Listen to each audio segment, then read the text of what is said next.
लगे ना मुझे, दवा भी लगे ना मुझे, जब से दिल को मेरे तू लगा है, दिल को करार आया तुझ पे है प्यार. Students, once again Maqbool Islam is in front of you. Today we have a new topic. This topic is very important and especially a numerical problem we are solving. So x1, x2, x3 example.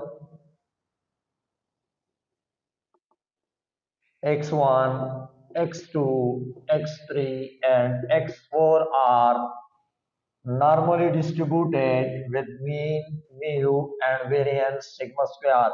Are mean and variance sigma square. Then we want to prove that the first one T1 is and T2 are unbiased estimator.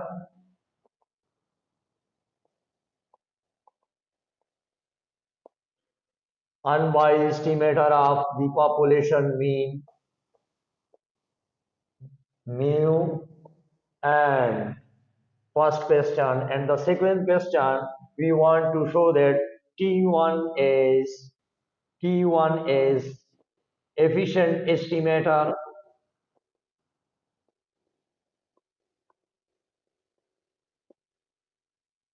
So we want to prove that efficient estimator of T2.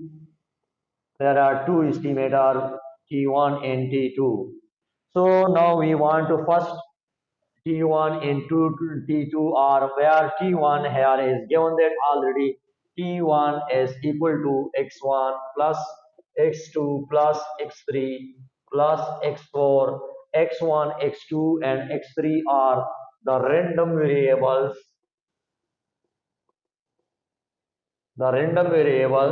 So T1 we want to prove that T1 is the unbiased estimator and T2 is also the unbiased estimator.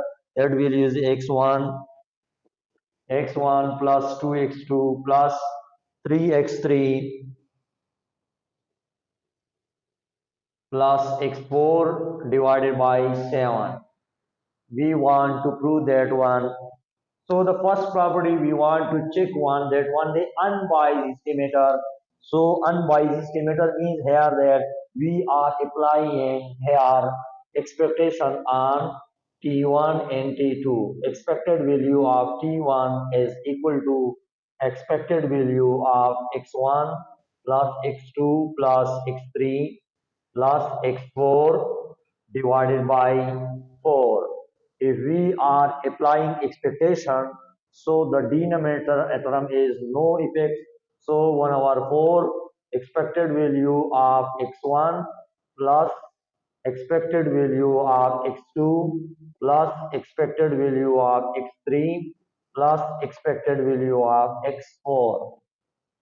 So x1, x2 and x3 are a random variable. So here all of this mean is mu. So expected value of x1 is mu and second is also mu and the third is also mu and the fourth is also mu.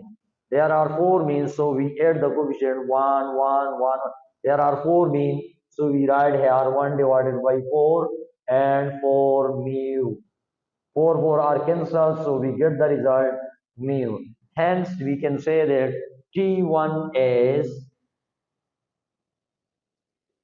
an unbiased estimator.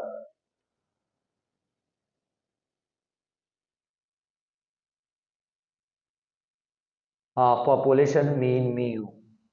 Now we want to prove that the second property similarly just like this one.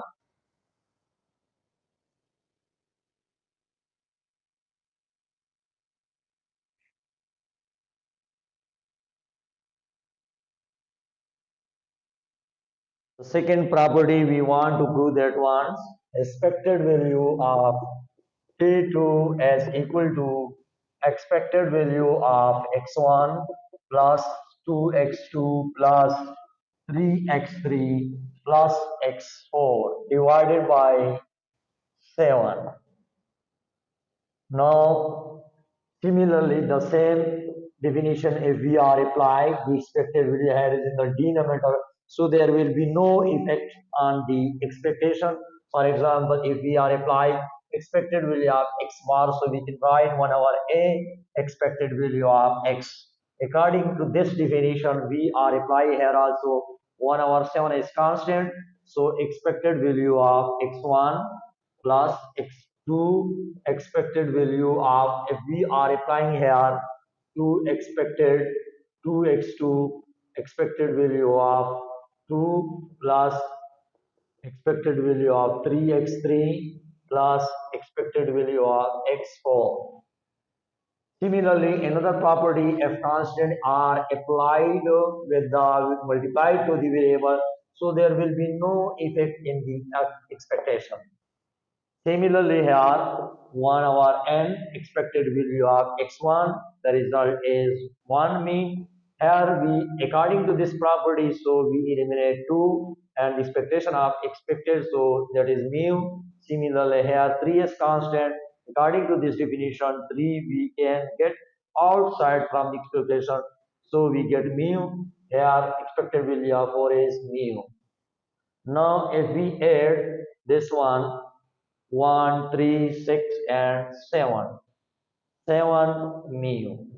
7, 7 are cancelled, so we get mu 2. It means that here T2 is an unbiased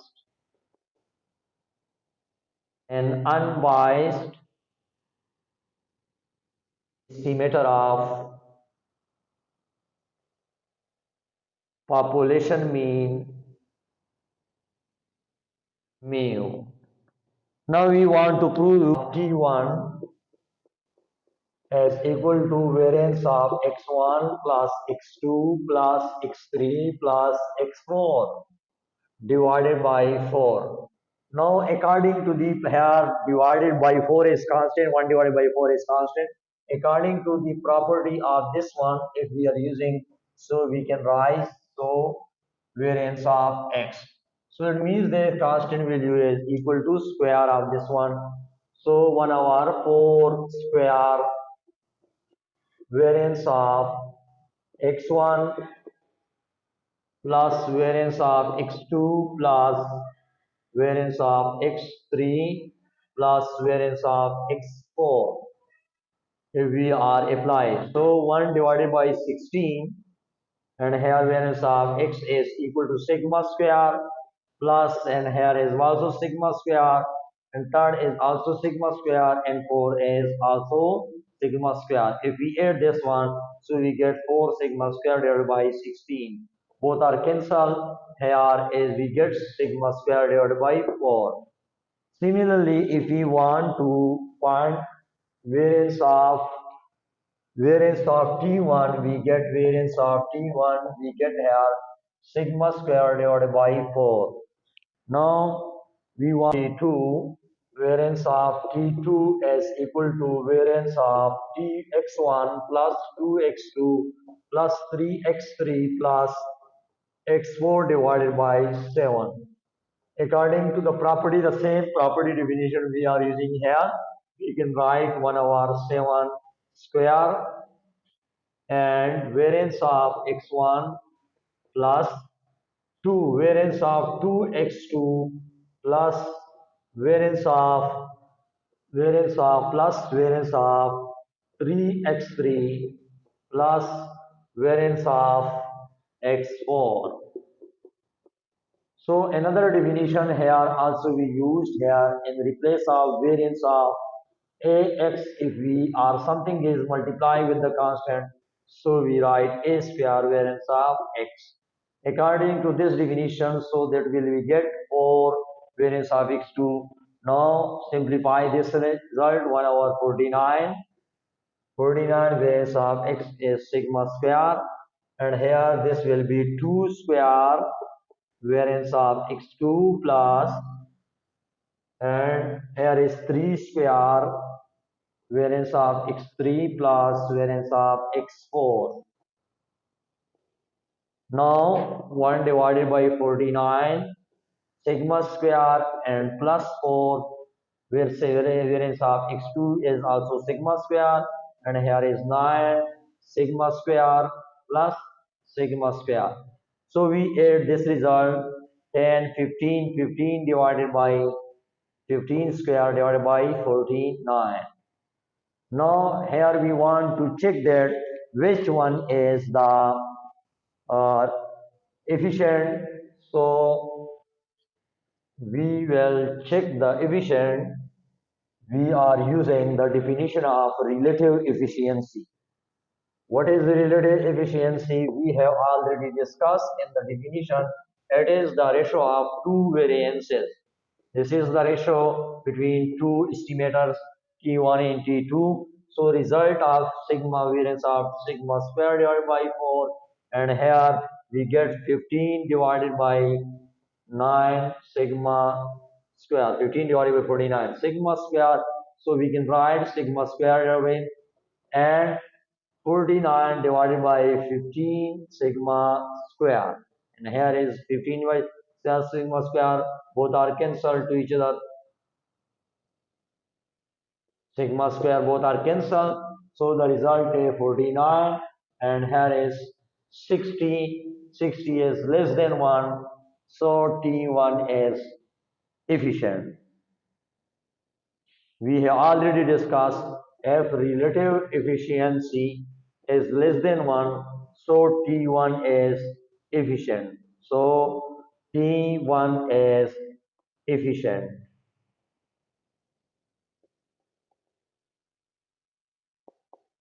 Estimator of T2. Thank you very much for watching. Appreciate you in advance. Please subscribe my channel.